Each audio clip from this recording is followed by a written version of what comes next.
Dom, tell me a little bit about yourself, what you've been through, how you've dealt with it, how you're dealing with it, and where you're at now. So maybe set the scene. Young Dom, take it away. Young Dom.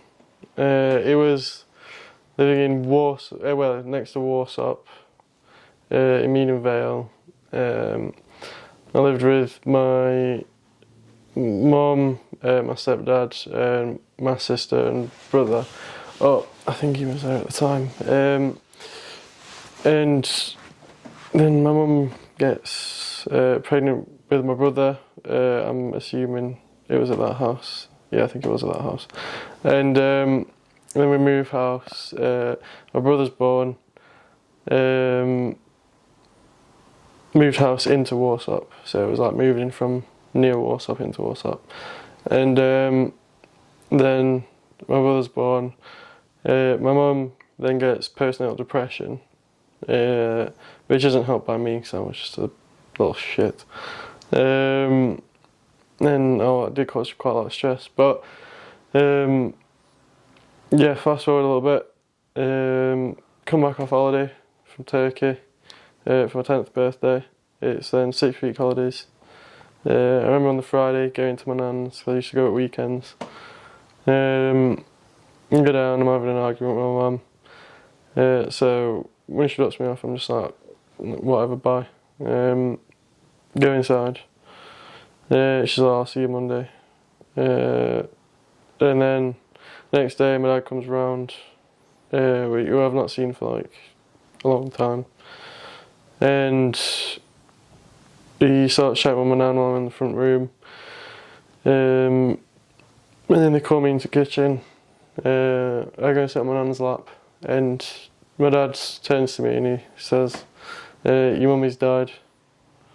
And I remember just like freezing. It felt like a very long time.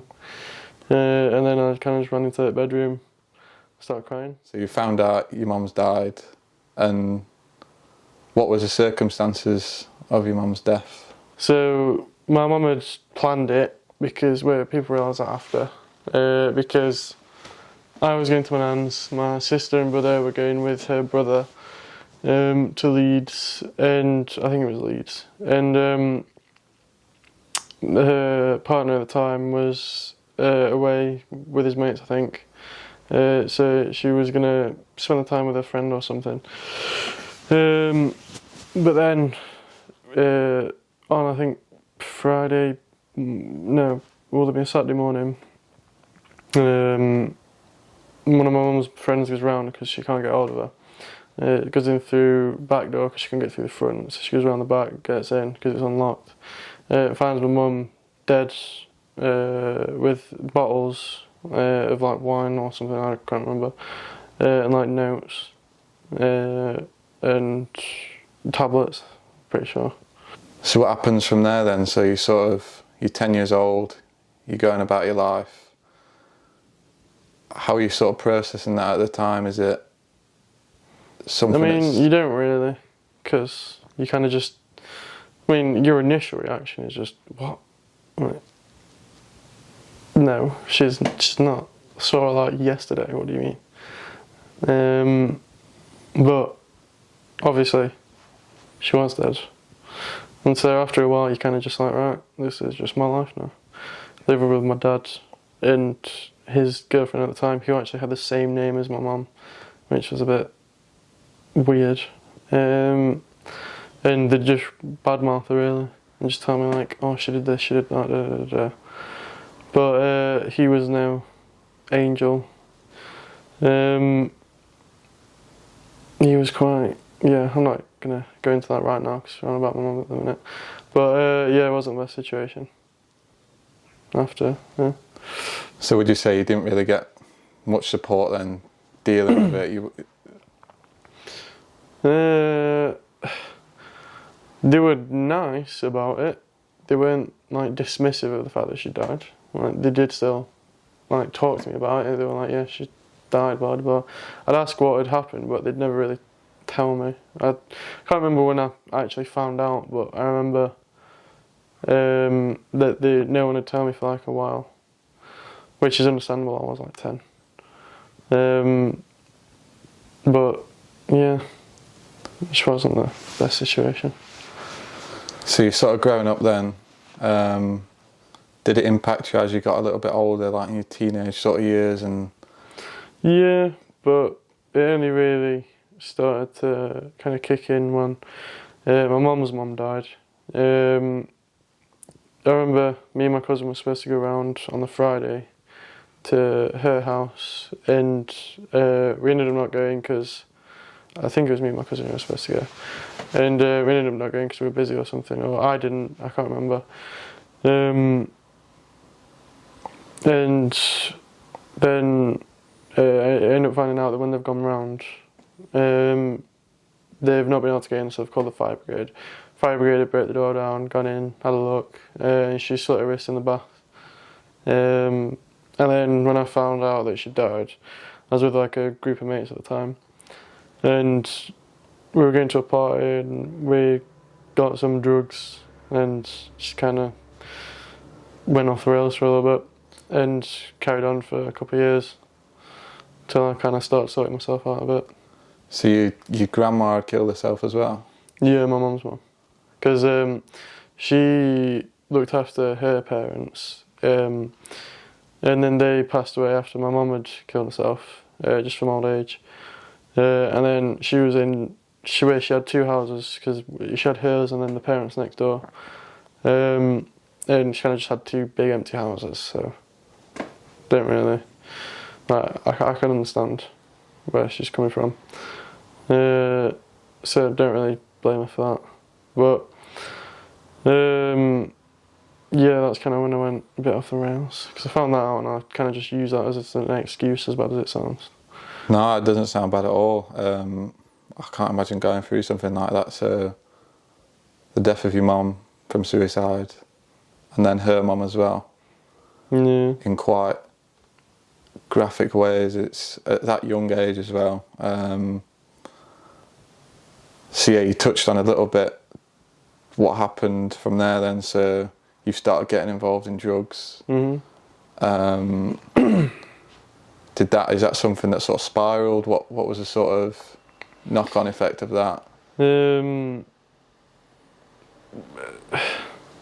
I think I was already half in, half out with the drugs. Smoking weed, like taking pills.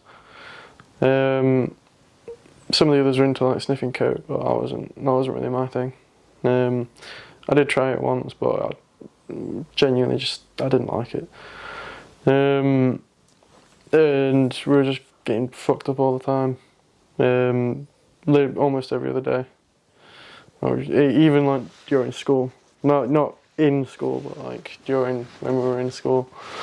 And some of us went to like school and to GCSE exams and like come down, or actually on MD. I remember one of them was. Like it was just quite bad. But then I started taking psychedelics and I kind of just got a bit hooked on them. Even though you can't really get like properly addicted, it was more like I was using that instead of the other drugs, which I shouldn't have done at all. And I kind of started feeling the repercussions of that like a year or two after I started taking them. And that's when I kind of was a bit like, right, I need to chill the fuck out, because I was going to end up losing my mind. And yeah, I've since that point, I've only really had them like twice in the past few years. So would you say there was a bit of an escape from having to sort of process all the things that had happened? Yeah, I kind of just use it as an excuse as well. I'd use the stuff that had happened to me as an excuse to do that kind of stuff. And no one would really, none of my friends would like really blame me or anything or think like that, but because they're all doing it too. But I know that family members and stuff like that would have been thinking that. And I can't really change what I did, but I'm different now. I'm still like alright with them all. Just wish I could have kind of eased it up a bit earlier.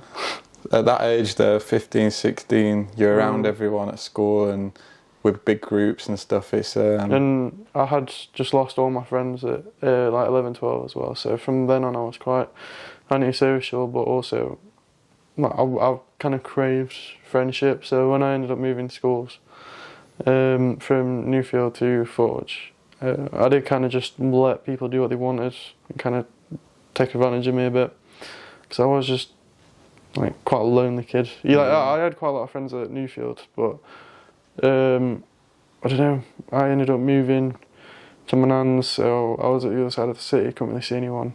It was literally just school, and then I was moving school, so I had no friends, and I just decided to throw a big party, get to know everyone. And then that started happening like every day, and I wasn't really thinking about what I was doing to my nan and stuff like that, and yeah, I didn't really have enough self-respect for myself to kind of put people in check. So you said, so you was moving schools, going through all that. It must have been quite an isolating time. And then obviously you've got involved with the drugs and the partying and stuff like that. Was there a point where things started to, like, when you came out of that, was there something, obviously you where you're at now, I know what you're doing pretty well for yourself. Was there sort of a turning moment, or was it just a gradual process? I'd say in the past like year, there probably was like a turning moment. But since not really taking drugs, not like hard drugs and stuff, smoking weed, but since those times, like, I don't know, I kind of just got a job and then didn't have one for a while, managed to get another one, and then since then it kind of just, I've had a job constantly. And now I've randomly had a really good opportunity, so yeah. So do you think the working and stuff like that has just give you some sort of direction, or is it something you've not really just thought about too much? It's just you're in the situation you're in, you've kind of just... Well, I wanted a job for a long time, mainly just so I could kind of do what I wanted. Yeah. But now it's more enough to just kind of start, because of this new opportunity, I'm actually going to have a chance to start doing the things I want to do and start properly sorting my life out how I want it to be, not just how it has to be. Yeah. Kind of. Yeah. So I'm interested as well. I'd like to get your perspective on death, sort of how you view it. Obviously, the things you've been through. We was discussing earlier before we started recording how death is inevitable. It's something that there's a quote by, I think it's Seneca. What is inevitable cannot be imminent. So we know it's coming. It's just how we deal with it. So I'd just like to get your perspective. I'm not afraid of being dead. I'm more afraid of how I'm going to die, but that's just because I don't want it to be bad or painful or anything. But actually being dead, no, I'm not afraid. Kind of just used to it all at this point. It sounds quite, I don't know, bleak and down, but you kind of just get used to it after a while. And I don't know, I feel like having experienced it at a young age, you kind of just see it a bit differently. Like, I know that, like, for example, some of my family members basically all my family members since my mum, other than her mum, have not cried when they've died, or have not like really been affected. Like, yeah, I've been upset, but haven't reacted or done anything. Like, I don't know, I just see it as it's another thing that's happened. It's like, I don't know, I've said to you before that some people see that, like what my mum did to me, as like a huge thing and like, oh my god, this and that. But to me it's just another thing that's happened. Like, I don't know, it's like getting a job, it's just another thing that's happened. It's like this thing, it's another thing that's happened. Yeah, it affected me a lot, but again, it's just another thing that's put me where I am now.